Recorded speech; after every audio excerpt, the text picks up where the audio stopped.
India TV YouTube channel को subscribe करें और बेल आइकन दबाएं। अब बात करेंगे सचिन वाजे की, जिस पर महाराष्ट्र से दिल्ली तक सियासी हलचल बहुत तेज हो गई है।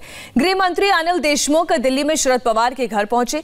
शरद पवार भी थोड़ी देर पहले संसद से घर पहुंच गए हैं। खबर यह है कि अनिल देशमुख ने शरद पवार को पूरे मामले पर अपडेट किया है। इस मुलाकात में पुलिस महकमे में बदलावों पर चर्चा हो सकती है।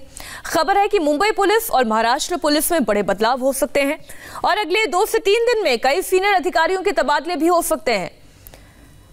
सचिन वाजे पर महाराष्ट्र में किस तरीके से मुंबई में आपने हलचल देखी, आपने देखा कि सचिन वाजे वाले मामले को लेकर हमने हाल ही में देखा मुंबई में पुलिस कमिश्नर के पद में भी एक बड़ा बदलाव किया गया और अब अनिल देशमुख जो कि महाराष्ट्र के गृह मंत्री हैं वो पहुंचे हैं दिल्ली शरद पवार से मुलाकात करने के लिए। ज्यादा जानकारी के लिए हम सीधा रुख करते हैं दिल्ली से। हमारे साथ संवाददाता भास्कर मिश्रा जुड़ गए हैं इस बड़ी खबर पर।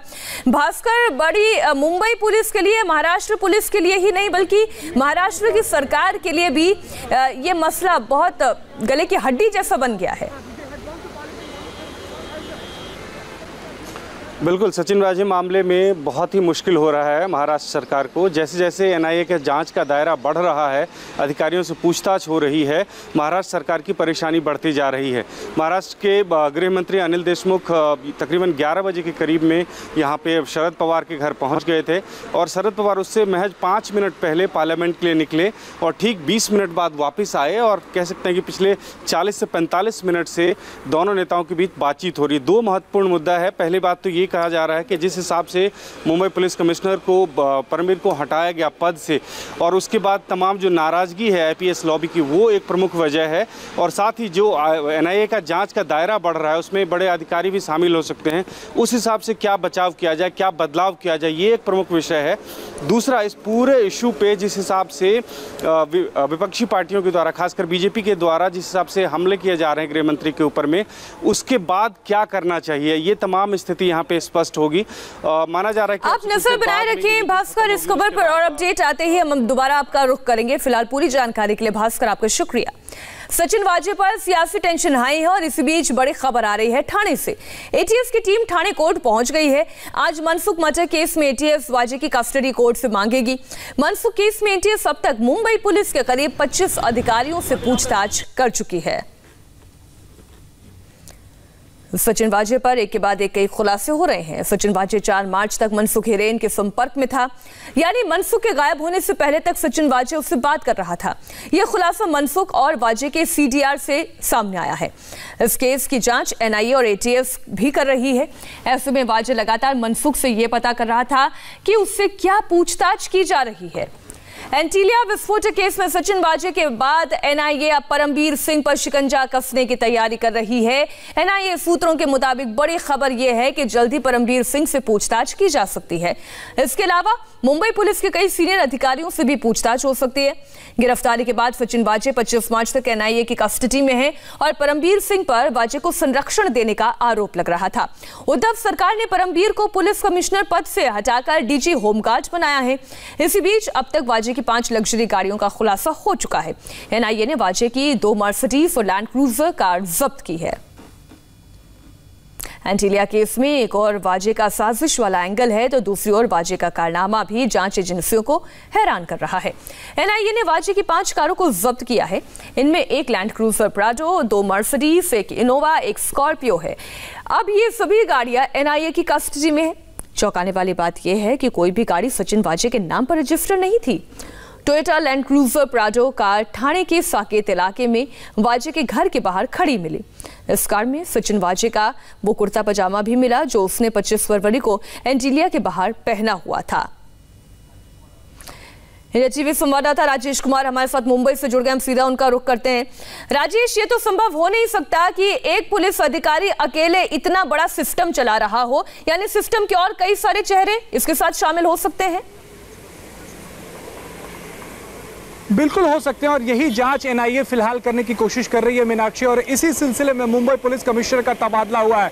गृह मंत्री भी कहते हुए ये सुने गए कल कि मुंबई पुलिस कमिश्नर ने भी इस मामले में कुछ ऐसी गलतियां की हैं जो माफ करने लायक नहीं है। साथ ही उन्होंने साफ किया कि प्रशासनिक तबादला नहीं है। तो ये साफ है कि मुंबई पुलिस कमिश्नर को भी इस मामले में बहुत कुछ पता था और यही वजह है कि उनका तबादला हुआ है। लेकिन इनके ऊपर कौन, क्या सिर्फ परमवीर सिंह या सचिन वाजे को ही इस मामले की जानकारी थी या इनका मास्टरमाइंड कोई और था, कोई और इनको हैंडल करना था? और यही बात पता लगाने की एनआईए कोशिश कर रही है। फिलहाल बड़े जूनियर अधिकारियों से भी पूछताछ चल रही है, सीआईयू के अधिकारियों से पूछताछ चल रही है। लेकिन जल्द ही मुंबई पुलिस के आला अफसर भी एनआईए के इस दफ्तर में आपको नजर आएंगे, उनको भी यहां पर बुलाया जाएगा, उनसे भी पूछताछ होगी। कड़ियों के जोड़ने की कोशिश हो रही है मीनाक्षी की क्या कोई पॉलिटिकल कनेक्शन तो नहीं है, क्या कोई पॉलिटिशियन तो इन्हें ऑपरेट नहीं कर रहा था, ये जानने की कोशिश फिलहाल एनआईए कर रही है और इस मामले के तह तक जाने की कोशिश कर रही है। मीनाक्षी। राजेश, फिर तो मसला केवल एंटीलिया मामले का नहीं है, फिर तो यह भी जांच होनी चाहिए कि सचिन वाजे और कौन कौन से हाई प्रोफाइल केसेस पर काम कर रहा था, वहां से शायद कनेक्शंस को जोड़ना और आसान हो जाए। पूरी जानकारी के लिए राजेश आपका शुक्रिया। सचिन वाजे केस में एनआईए की जांच जैसे जैसे आगे बढ़ रही है, महाराष्ट्र में शिवसेना का दर्द बढ़ता जा रहा है। आज शिवसेना के मुखपत्र सामना में एनआईए जांच पर सवाल उठाए गए हैं। सामना में कहा गया है कि आतंकी मामला नहीं होने के बाद भी एनआईए से जांच कराई जा रही है। सवाल पूछे जा रहे हैं कि वाजे का गॉडफादर कौन है, लेकिन सचिन वाजे को कोई पॉलिटिकल बॉस नहीं है। सामना ने यह लिखा है कि परमवीर सिंह का तबादला विशेष हालात में हुआ है। अब सवाल यह है कि आखिर ये विशेष हालात क्या हैं? वाजे मामले में उद्धव सरकार बैकफुट पर है और बीजेपी आरोप लगा रही है कि शिवसेना वाजे को बचा रही है।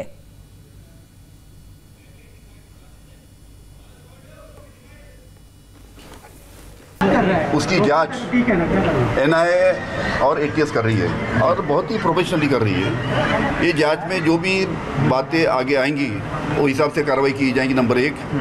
नंबर 2, उनकी जांच में कुछ बाधा नहीं आना चाहिए करके वहाँ के पुलिस कमिश्नर ऑफिस के हमारे जो कुछ उसमें हमारे जूनियर अधिकारी और बाकी जो भी कुछ अधिकारी उसमें उनकी बाधा नहीं आना चाहिए और अच्छी तरीके से इंक्वायरी होना चाहिए। उसके लिए माननीय परमवीर सिंह साहब को वहाँ से हटाया गया। आज के सामना अखबार में पुनः एक बार 22 दिनों के पश्चात भी शिवसेना वाजे गैंग का समर्थन करते हुए उनका बचाव करने निकली है। मुंबई पुलिस कमिश्नर का तबादला यह एक रूटीन तबादला है, वे एक अच्छे अफसर हैं, इस प्रकार से उनकी तारीफ हो रही है।